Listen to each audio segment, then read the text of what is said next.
Shoulder. Shoulder, tsaka Mababa sa baba. Paa.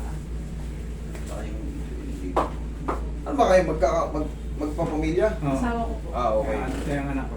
Okay, kasi gaya nga sabi ko, hereditary yan. Pero siya pala ang ano, oh, ikaw Siya hindi. kayo. Ano lang to? Sa kasipagan lang to. Kahiga. Sumigan. Binahon. Hindi, joke lang. Wala yan, ano naman, hindi naman pusin. minana ko lang yung trabaho ni Papa, kaya Driver kasi Dahil sila sa kasi- embassy. dahil kasi- Pagka-ano ko ngayon, alam mo na kung ano yung nakapagpalala kay Papa mo. Bawas-bawas ka sa baka.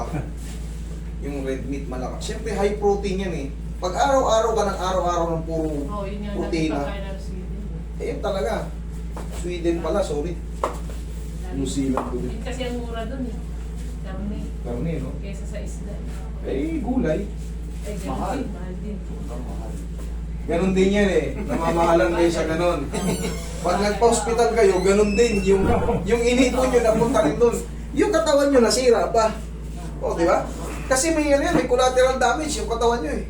May damage na naiiwan eh. Eh, yung pera, may gastos nyo. Nag-ipon para lang sa doktor. Correct. Tipid-tipid kayo sa ulam ha. Kung dito, hirap-hirap tayo makabili ng karne, doon murang-mura raw eh. Dito ang mura naman, isda at gulay. Okay? Kahit pa paano, magkano lang naman iyaat nyo ron.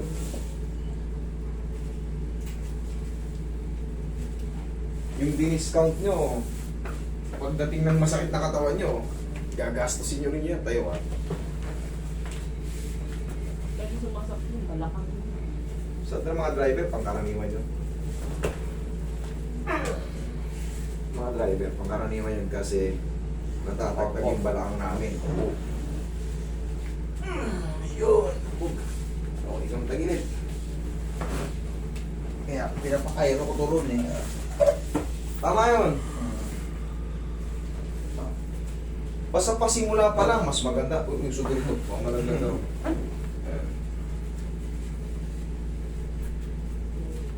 Pero ano, magbaon ka ng pau dun. Magbaon kayo ng pau dun sa ibang bansa. Suki Yun kami, eh. suki. Pao nga ang ginagamit ko. Dati efficacy ngayon pao na ginagamit. Sabi lang Mas sa'yo. maganda. Mas friendly yung ano nito. Hindi siya maano. Tsaka ang sarap sa katawan. Yung amoy niya. Eh, kasi nangangati ako. Oo. Matapang. Relax na.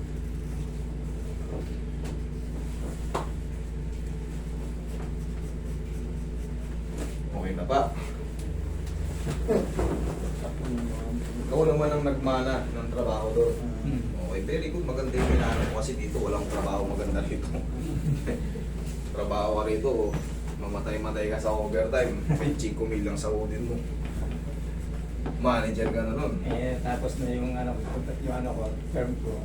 Sabi ng embassy, baka may mga anak ka, pasok mo rito, kapalit mo. Maganda yung ano. Eh, pasok sila. Ayos, kahit pa paano. Ganda buhay. Pag naka-abroad. Dito wala talaga kasahan.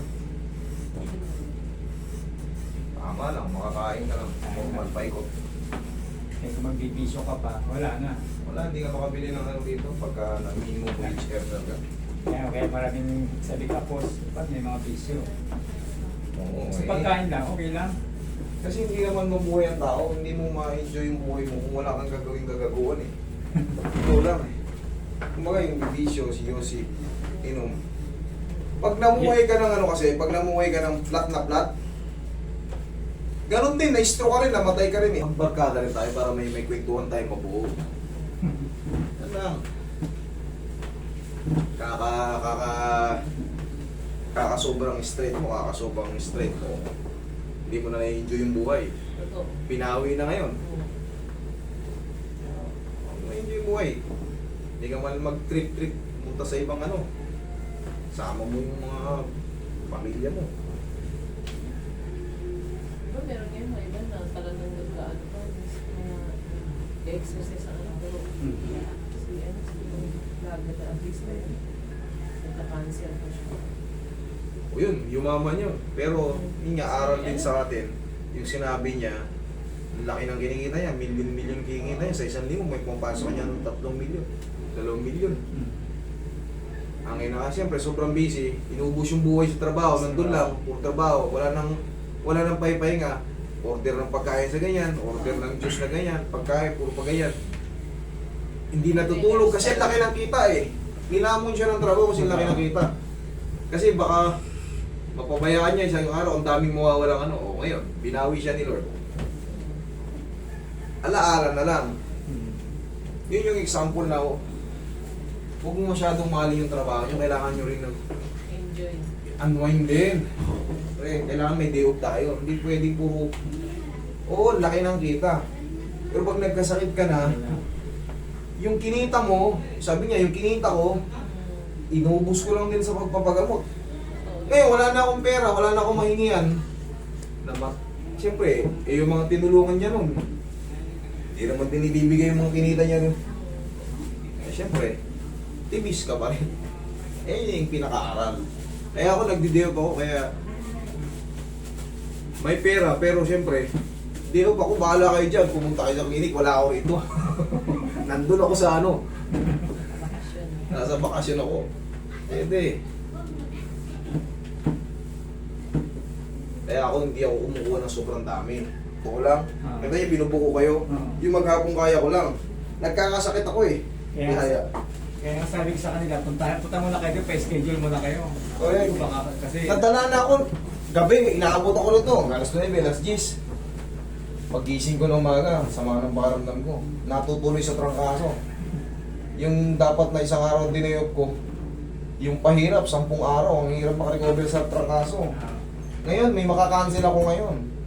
Mas natataranta ako eh, pag nakapag-day off ako, malakas na naman ako pagbalik ko. Okay, inhale. Exhale. Down.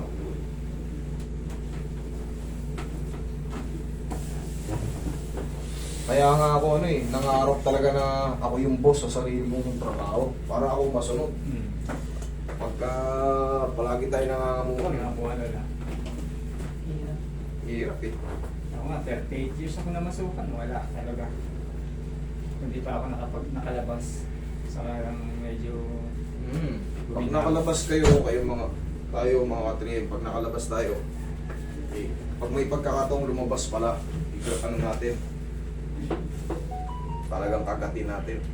Kasi doon lang tayo makakabili ng ano, kahit pa makabili tayong lupa, maliit, okay na yun. Pag dito talaga, kailangan manager ka kagad eh. Manager o kaya nasa ano ka, real Hindi estate. naman dahil sa atin, kaya madiskarte ka naman talaga. Kailangan talaga, nandun ka kagad. Pero pag Diskarte, service sipag. crew ka, bagger ka, Wala. wala. Mabubuhay ka pero ikot lang. Sakto lang. Palagi kang short kasi nakakairam ka pa. Upo.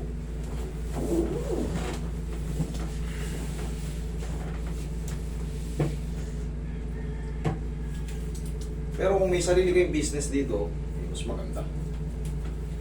Yun, pag-uwi ko na nagtayo ako ng shop. Maganda. Kahit pa paano yun eh. Motor shop. Yan ang uso ngayon kasi dami mong dito. Oo. Yun ang demand niya na Hindi mo, maliban na lang kung salbahe yung mga ano mo. Mekaniko mo. Oo. Ganyan din sa umpisa talaga. Hindi ko na talagang sa mga pag-apis sa mga mekaniko medyo hindi magaganda na mapapasaway. Hindi maiwasan. Habang tumatagal ka, natututo ka ngayon. Pinaka-the best talaga niyan, bigyan mo yan siya ng magandang laban. Oo. Yun, Para yayakapin kanya, mamahalin niya rin yung trabaho niya. Yan yung pinaka-the best. Pero pag yan, sinasalbahin mo rin yung mga tao mo. Oo. Salbahin ka rin yan. Magnanakaw na magnanakaw yan. Siyempre kung kumikita ka, dapat kumikita rin sila. Okay. O, check mo yung balakang mo. Lego mo.